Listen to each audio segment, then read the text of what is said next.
हमने अपने माता पिता की ज़िंदगी में कभी हंसी देखे तो कभी गम देखा, पर फिर भी वो इतने सालों से इतने प्यार से एक साथ रह रहे हैं। जहाँ हमें विश्वास नहीं लगता है कि शादी करना एक बेस्ट डिसीजन हो सकता है। चाहे ये विश्वास होने लगा था, वहाँ breakups, hookups, cheating, high bodycon जैसी चीज़ों से ये विश्वास टूट जाता है। सच बात तो ये है, ज़्यादातर जेन ज़ी ने हैप्पी मैरिजेस बहुत मुश्किल से देखे हैं। आज की जनरेशन रिलेशनशिप को किसी लीला बनने के दिन देखती है।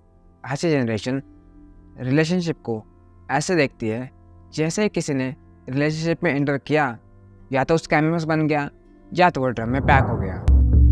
रिसेंटली मैं अपने आसपास से नोटिस कर रहा हूँ कि कितने लोग शादी कर रहे हैं, जहाँ पहले लोग वही शायरी बोलते थे, साला पूरा जिंदगी मोह माया के पीछे भागते रहे। फिर अचानक से लड़की देख लेते, उसके बाद चलो कोई बात नहीं, इनमें से सारे मिलेनियर्स थे पर मैं जेन ज़ी हूँ। फिर जेन ज़ी शादी करने से इतना भागती क्यों है? मैं आपको वही घिसे पिटे जवाब नहीं देना चाहता। ना ये कहना चाहता हूँ कि सिस्टम बेकार है, ना ये बोलना चाहता हूँ कि मर्दों के साथ बुरा होता है, ना ये कि औरतों के साथ बुरा होता है। ऐसा नहीं कि जितने भी शादी होती है वो टूट जाती है। लगभग 5 में से 3 कपल्स किस्मत से हंसी खुशी एक साथ रहते हैं। मैं आपको कोई स्टैटिस्टिक्स नहीं दिखाऊंगा, मैं आपको एक रियल लाइफ एग्जांपल दूंगा, वो आप खुद हो। मैं कॉन्फिडेंस से कह सकता हूँ कि आप में से मेजॉरिटी लोगों को शादी करने का कोई इंटरेस्ट नहीं है। मैं कॉन्फिडेंस से इसलिए कह पा रहा हूँ कि 46% लोगों को शादी करने का कोई इंटरेस्ट नहीं है, या फिर उन्हें अभी शादी बिल्कुल नहीं करना है। ऐसा नहीं कि जेन ज़ी में फिजिकल अट्रैक्शन नहीं होता। ट्विस्ट तो ये है कि इसी जनरेशन में सबसे ज़्यादा ब्रेकअप्स या हुकअप्स होते हैं, बट स्टिल रिलेशनशिप के आने के इच्छा के बावजूद भी इन्हें शादी नहीं करनी। Weird right? वैसे लोग शादी क्यों करते हैं? सेक्स के लिए, बच्चा पैदा करने के लिए? वेल, ये इसका आंसर नहीं है। वो शादी इसलिए करते हैं एक परफेक्ट पार्टनर ढूंढने के लिए। They feel lonely when they become adult.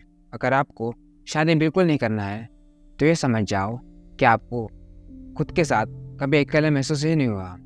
आप खुद के साथ ही हमेशा मस्त रहते हो। पर फिर भी कुछ भी कहो, लड़का या लड़की, इन अट्रैक्शन, प्यार, जो भी, इन्हें बहुत होता है। जब भी ये किसी सुंदर लड़की या लड़की को देखेंगे तो उनके मन में एक अलग ही मूवी शुरू हो जाती है कि मुझे इससे अपना बॉयफ्रेंड बनाना है, मुझे इससे अपनी गर्लफ्रेंड बनाना है।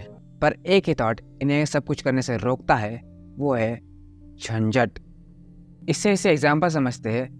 जैसे एक लड़के को बहुत सुंदर लड़की दिख जाती है, अब उसके मन में अलग ही ख्याली पुलाव बनने लगते हैं। जैसे उसे गर्लफ्रेंड बनाना है, उसे डेट पर ले जाना है, उससे शादी करनी है। पर जब ये गाड़ी रिस्पॉन्सिबिलिटीज और बच्चों पर आती है, तब ये गाड़ी यू टर्न ले लेती है कि जेन ज़ी की लाइफ ईजी मोड पर शुरू है। जब ये ईजी मोड डिफिकल्ट मोड पर स्विच होने लगता है तो जेन ज़ी डर जाते हैं। पहले के टाइम में शादी करना मतलब एक सर्वाइवल, शादी करना है, बच्चे पैदा करना है, एक्सेट्रा एक्सेट्रा। पर अब टाइम बहुत बदल गया है, क्योंकि शादी करना एक चॉइस बन चुकी है। अगर आपको शादी करना या ना करना है, ये आप पर डिपेंड करता है। ऐसा भी नहीं है किसी को शादी नहीं करनी, खासकर मर्द में 4 में से 3 मर्दों को शादी तो करनी है, पर फिर भी वो डरते हैं due to various reasons like dowry, divorce, red flags system. ये सेम औरतों के साथ भी है। ज़्यादा में से एक और शादी तो करना चाहती है, पर फिर भी वो अपने लिए एक अच्छा सुंदर लड़का या फाइनेंशियल इंडिपेंडेंट लड़का नहीं ढूंढ पाती। मैंने एक बात नोटिस की है, जब लड़कियाँ एक बताती है कि मुझे ऐसा लड़का चाहिए, मुझे वैसा लड़का चाहिए, फिर सारे मर्द इनका मजाक बनाते हैं। पर आप खुद को ऐसा फादर इमेजिन करो जो अपने बेटे के लिए एक लड़का ढूंढ रहा है, तो फिर आप अपने बेटे के लिए ऐसा लड़का नहीं ढूंढोगे जो फाइनेंशियल रिच हो, जो सुंदर हो, नहीं ढूंढोगे क्या? जहाँ पहले शादी फोर्स करा कर की जाती थी, मोस्टली लड़कियों के साथ, अब वो टाइम आ चुका है जहाँ लड़कियाँ सुसाइड कर लेंगी लेकिन शादी नहीं करेंगी। इसलिए शादी करना एक चॉइस बन चुकी है। ये मैंडेटरी नहीं है कि आपको करनी ही है। पुरानी जनरेशन ये कहती है कि जेन ज़ी सेल्फिश है, जेन ज़ी कमिटमेंट से भागता है, बट रियलिटी ये है कि जेन ज़ी गलत पार्टनर के साथ शादी करने से भागता है। पर ये तो बस एक प्रॉब्लम है जो आइसबर्ग का ऊपर का हिस्सा दिखाती है। इसका डीप का पोर्शन दिखाती है सिंगल सेटिस्फैक्शन। इसका मतलब ये है कि बहुत से यंग जनरेशन्स खुद के साथ अकेले ही बहुत मस्त रहते हैं। जहाँ लोग अकेले रहना पसंद कर रहे हैं, वहाँ शादी और बच्चे करने के रेट्स तो गिरेंगे ही, वैसे तो ये कोई बड़ी प्रॉब्लम नहीं है। इंडिया के अभी भी 140 करोड़ की पॉपुलेशन है। इंडिया बाकी चीज़ों में तो नहीं, लेकिन पॉपुलेशन में नंबर 1 ज़रूर रहेगा। कोई बात नहीं, इट्स हर चॉइस। चलो जाता हूँ मैं, आज रात को फिर से एक शादी है, खाना दबा के आता हूँ।